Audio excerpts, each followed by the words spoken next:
You may have heard about the Quran's idea of paradise being 72 virgins, and I promise I will come back to those virgins. But in fact, here in the Northwest, we're living very close to the real Quranic idea of paradise, defined 36 times as gardens watered by running streams. Since I live in a houseboat on the running stream of Lake Union, this makes perfect sense to me. But the thing is, how come it's news to most people? I know many well-intentioned non-Muslims who've begun reading the Quran but given up, disconcerted by its otherness. The historian Thomas Carlyle considered Muhammad one of the world's greatest heroes, yet even he called the Quran as toilsome reading as I ever undertook, a wearisome, confused jumble. Part of the problem, I think, is that we imagine that the Quran can be read as we usually read a book, as though we can curl up with it on a rainy afternoon with a bowl of popcorn within reach, as though God, and the Quran is entirely in the voice of God speaking to Muhammad, were just another author on the bestseller list. Yet the fact that so few people do actually read the Quran is precisely why it's so easy to quote. That is, to misquote. Phrases and snippets taken out of context in what I call the highlighter version, which is the one favored by both Muslim fundamentalists and anti-Muslim Islamophobes. So this past spring, as I was gearing up to begin writing a biography of Muhammad, I realized I needed to read the Quran properly as I could, that is. My Arabic's reduced by now to wielding a dictionary, so I took 4 well-known translations and decided to read them side by side, verse by verse, along with a transliteration and the original 7th century Arabic. Now, I did have an advantage. My last book was about the story behind the Shia-Sunni split, and for that I'd worked closely with the earliest Islamic histories, so I knew the events to which the Quran constantly refers, its frame of reference. I knew enough, that is, to know that I'd be a tourist in the Quran, an informed one, an experienced one even, but still an outsider, an agnostic Jew reading someone else's holy book. So I read slowly. I'd set aside 3 weeks for this project, and that, I think, is what is meant by hubris, because it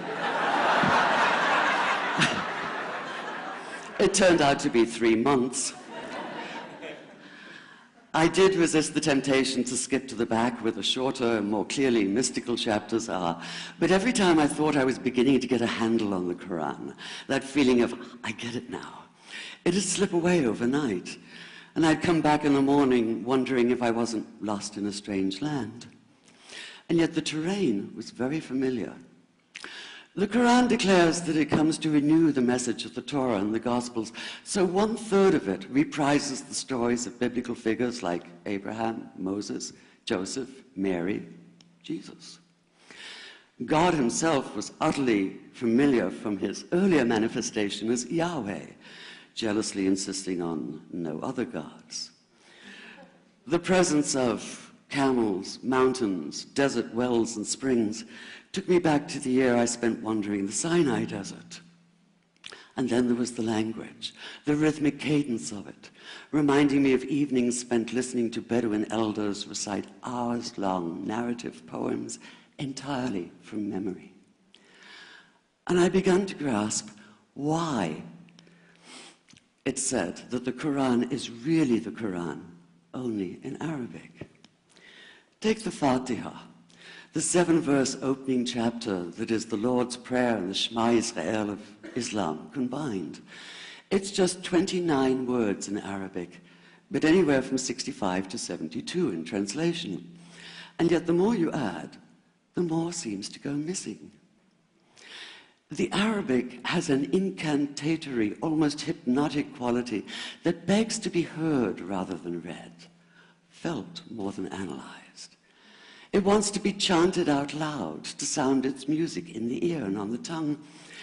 So the Quran in English is a kind of shadow of itself, or as Arthur Arbery called his version, an interpretation. But all is not lost in translation. As the Quran promises, patience is rewarded, and there are many surprises. A degree of environmental awareness, for instance, and of humans as mere stewards of God's creation, unmatched in the Bible. And where the Bible is addressed exclusively to men, using the second and third person masculine, the Quran includes women, talking, for instance, of believing men and believing women, honorable men and honorable women. Or take the infamous verse about killing the unbelievers. Yes, it does say that, but in a very specific context. The anticipated conquest of the sanctuary city of Mecca, where fighting was usually forbidden. And the permission comes hedged about with qualifiers. Not you must kill unbelievers in Mecca, but you are allowed to, but only after a grace period is over. And only if there's no other pact in place. And only if they try to stop you getting to the Kaaba.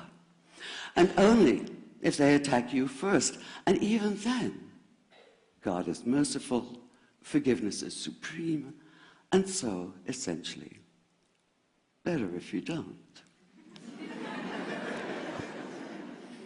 This was perhaps the biggest surprise. How flexible the Quran is, at least in minds that are not fundamentally inflexible. Some of these verses are definite in meaning, it says, and others are ambiguous.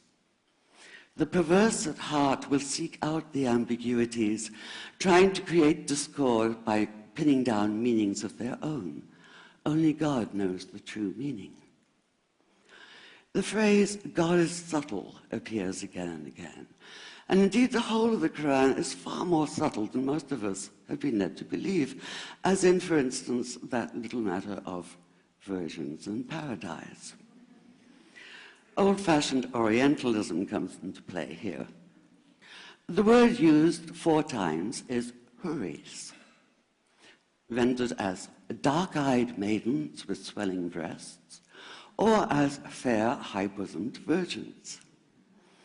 Yet all there is in the original Arabic is that one word, huris. Not a swelling breast or high bosom in sight. Now, this may be a way of saying pure beings, like in angels, or it may be like the Greek kos, or kore, an eternal youth. But the truth is, nobody really knows, and that's the point.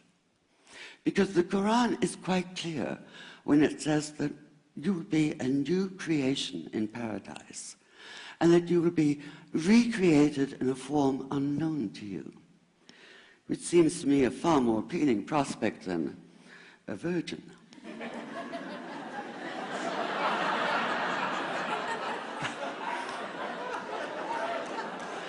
And that number 72 never appears.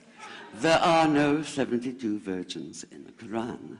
That idea only came into being 300 years later, and most Islamic scholars see it as the equivalent of people with wings sitting on clouds and strumming harps.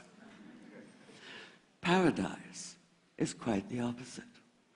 It's not virginity, it's fecundity, it's plenty, it's gardens watered by running streams.